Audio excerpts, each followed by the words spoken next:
नमस्कार दोस्तों। कार्तिक मास के कृष्ण पक्ष की अष्टमी को अहोई अष्टमी का व्रत बनाया जाता है। यह व्रत माता अपने संतान के सुखकारी जीवन हेतु करती हैं। माता अहोई को देवी पार्वती का स्वरूप भी बताया गया है। इस दिन माताएं अपने संतान के अच्छे स्वास्थ्य और उज्जवल भविष्य के लिए माता अहोई से प्रार्थना करती हैं और उनकी विशेष पूजा अर्चना करती हैं। इस दिन संध्या के समय तारों का दर्शन करके उन्हें अर्घ अर्पण करने के बाद ही इस व्रत को खोला जाता है। कई स्थानों पर चंद्रदेव के दर्शन करने के बाद इस व्रत को खोला जाता है। इस व्रत को अहोई आठे के नाम से भी जाना जाता है। तो आइए दोस्तों, आज के हमारे इस वीडियो में हम आपके लिए अहोई अष्टमी व्रत की पौराणिक कथा लेके आए हैं, जिसके साथ ही हम विनायक महाराज की भी कथा का श्रवण करेंगे। पुराने समय की बात है, एक साहूकार था जिसके 7 बेटे और 7 बहुएं थी। उस साहूकार की एक बेटी भी थी जो दीपावली पर ससुराल से मायके आई हुई थी। दीपावली पर घर को लीपने के लिए 7 बहुएं मिट्टी लेने जंगल में गई हुई थी, तो साहूकार की बेटी भी उनके साथ चली गई। साहूकार की बेटी जहाँ मिट्टी खोद रही थी, उस स्थान पर श्याऊ अपने बच्चों के साथ रहती थी। मिट्टी खोदते हुए गलती से साहूकार की बेटी की खुरपी की चोट से श्याऊ का बच्चा मर गया। इस पर क्रोधित होकर श्याऊ बोली, तुमने मेरे बच्चे को मारा है, अब मैं तुम्हारी कोख बांध दूंगी। श्याऊ की यह बात सुनकर साहूकार की बेटी रोने लगी और अपनी भाभियों से एक एक कर विनती करने लगी कि वह उसके बदले अपनी कोख बंधवा ले। सभी भाभियों ने ननद के बदले अपनी कोख बंधवाने से इनकार कर दिया, लेकिन सबसे छोटी भाभी ननद के बदले अपनी कोख को बंधवा लेती है।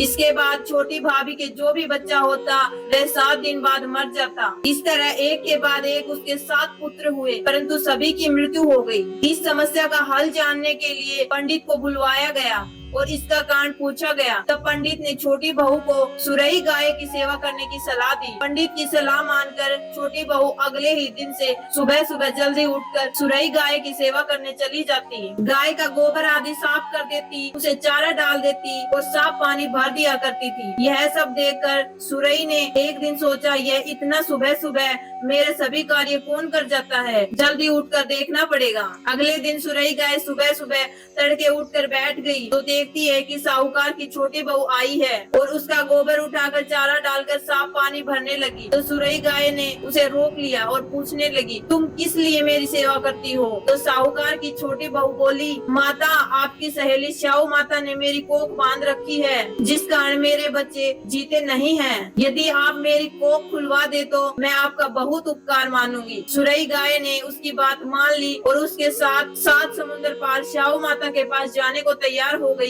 काफी दूर चलने के बाद वह दोनों थक कर एक बड़े से पेड़ के नीचे बैठ गई। उस पेड़ पर गरुड़ पंखनी का घोंसला था, जिसमें उसके छोटे छोटे बच्चे थे। थोड़ी देर में साहूकार की छोटी बहू ने देखा कि एक सांप उन बच्चों को खाने के लिए आ रहा है, तो उसने उस सांप को मार डाला। थोड़ी देर में जब गरुड़ पंखनी वापस आई तो खून देखकर सोचने लगी कि इसने मेरे बच्चों को मार दिया है, और वह अपनी चोट से साहूकार की छोटी बहू को मारने लगी। तब वह बोली, मैंने तो सांप से तेरे बच्चों की रक्षा करी है, तू मुझे ही मार रही है। यह सुनकर गरुड़ पंखनी खुश हो गई और बोली, तूने मेरे बच्चों की रक्षा करी है, तू जो चाहे मुझसे मांग ले। यह सुनकर साहूकार की छोटी बहू बोली, तू हमें 7 समुद्र पार श्याऊ माता तक पहुंचा दे। गरुड़ पंखनी ने उन दोनों को अपनी पीठ पर बिठाकर श्याऊ माता तक पहुंचा दिया। श्याऊ माता सुरई गाय को देखकर प्रसन्न हो गई और बोली, आओ बहन, बड़े दिनों में आई हो, अब आई ही हो तो मेरे बाल में जुएं पड़ गई हैं, वह देख दो। सुरई गाय के कहने पर साहूकार की छोटी बहू श्याऊ माता के सर में जुएं निकालने लगी। छोटी बहू ने श्याऊ माता की सारी जुएं निकाल दी, जिससे खुश होकर उन्होंने उसे आशीर्वाद दिया कि तेरे 7 बेटे और 7 बहुएं हों। यह सुनकर साहूकार की छोटी बहू बोली, लेकिन माता, मेरे तो एक भी पुत्र नहीं है। श्याऊ माता पूछने लगी, ऐसा क्यों? तो साहूकार की छोटी बहू बोली, पहले आप मुझे 7 बेटे और 7 बहुओं का आशीर्वाद दें, उसके बाद मैं आपको सब कुछ बताऊंगी।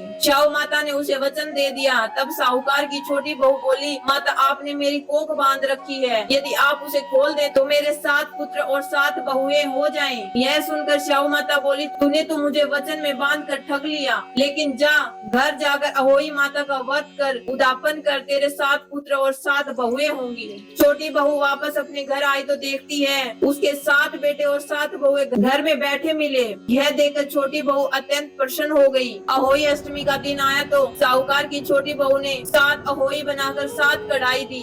उधर उसकी जेठानियां सब कहती हैं सब पूजा पाठ कर लो, अभी छोटी बहू का रोना धोना शुरू हो जाएगा। पूजा के बाद भी जब छोटी बहू की कोई आवाज नहीं आई तो उन्होंने जानकारी लेने के लिए अपने बच्चों को भेजा। बच्चों ने वापस आकर अपनी माँ को बताया कि वहाँ तो अहोई अष्टमी के उद्यापन का कार्यक्रम चल रहा है।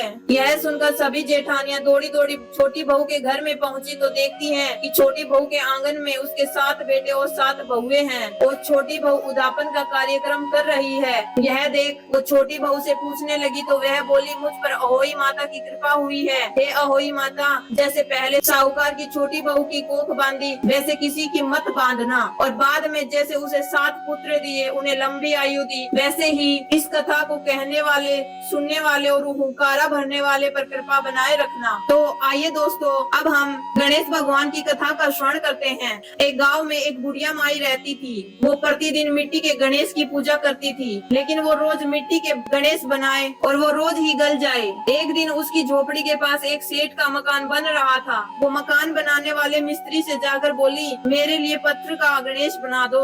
मिस्त्री बोले, जितने में हम तेरा पत्थर का गणेश गढ़ेंगे उतने में हम अपनी दीवार को पूरी कर लेंगे। बुढ़िया को यह देखकर बहुत दुख हुआ। वो बोली, राम करे तुम्हारी दीवार टेढ़ी हो जाए। बुढ़िया ने जैसे ही ये बात बोली तो दीवार टेढ़ी हो गई। अब मिस्त्री जितनी बार भी दीवार को चिनता वह दीवार बार बार टेढ़ी हो जाती, जिस वजह से उन्हें एक ही दीवार बार बार बनानी पड़ रही थी। इस तरह करते करते शाम हो गई। जब शाम को सेठ आए तो उन्होंने कहा, आज कुछ भी काम नहीं किया है। वो कहने लगे, सेठ जी, एक बुढ़िया आई थी, वो कह रही थी मेरा पत्थर का गणेश गढ़ दो। हमने ये काम करने से मना कर दिया तो उसने कहा तुम्हारी दीवार टेढ़ी हो जाए। तब से ये दीवार सीधी नहीं बन रही है, बनाते हैं और ढह जाती है। सेठ ने बुढ़िया को बुलाया। सेठ ने कहा, बुढ़िया माई, हम तेरा सोने का गणेश गढ़ देते हैं, बस हमारी दीवार सीधी कर दो। सेठ ने बुढ़िया के लिए सोने का गणेश गढ़ा दिया और सेठ की दीवार सीधी हो गई। हे विनायक भगवान, जैसे सेठ की दीवार सीधी की वैसे सबकी करना। तो आइए दोस्तों, अब हम जानते हैं अहोई अष्टमी की व्रत की विधि। व्रत के दिन प्रातः काल उठकर स्नान करें और पूजा पाठ करके संकल्प करें कि संतान की लंबी आयु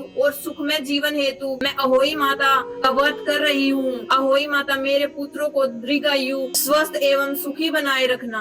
अनहोनी को होनी बनाने वाली माता देवी पार्वती है, इसलिए माता पार्वती की पूजा करें। अहोई माता की पूजा के लिए गैरू से दीवार पर अहोई माता का चित्र बनाएं और साथ ही श्याऊ और उसके 7 संतानों का चित्र बनाएं। उनके सामने अनाज, मुख्य रूप से 1 कटोरी चावल, मूली, सिंघाड़े रखते हैं और सुबह दिया रखकर कहानी कही जाती है। कहानी कहते समय चावल हाथ में लिए जाते हैं, उन्हें साड़ी या फिर सूट के दुपट्टे से बांध लेते हैं। सुबह पूजा करते समय लोटे में पानी और उसके ऊपर करवे में पानी रखते हैं। यह करवा चौथ में इस्तेमाल हुआ होना चाहिए। इस करवे का पानी दिवाली के दिन पूरे घर में छिड़का जाता है। संध्या काल में इन चित्रों की पूजा की जाती है। पके हुए खाने में 14 पूरी या 8 पूरियों का भोग अहोई माता को लगाया जाता है। लोटे का पानी शाम को चावल के साथ तारों को अर्घ किया जाता है। शाम को माता के सामने दिया जलाते हैं और पूजा का सारा सामान, पूरी, मूली, सिंघाड़े, पुए, चावल और पका खाना पंडित जी या घर के बड़ों को दिया जाता है। अहोई माता का कैलेंडर दिवाली तक लगा रहना चाहिए। अहोई पूजा में एक अन्य विधान यह भी है कि चांदी की अहोई बनाई जाती है, जिसे श्याऊ कहते हैं। इस श्याऊ की पूजा रोली, अक्सर दूध व भात से की जाती है। पूजा चाहे आप जिस भी विधि से करें, लेकिन दोनों में ही पूजा के लिए एक कलश में जल भर कर रख लें।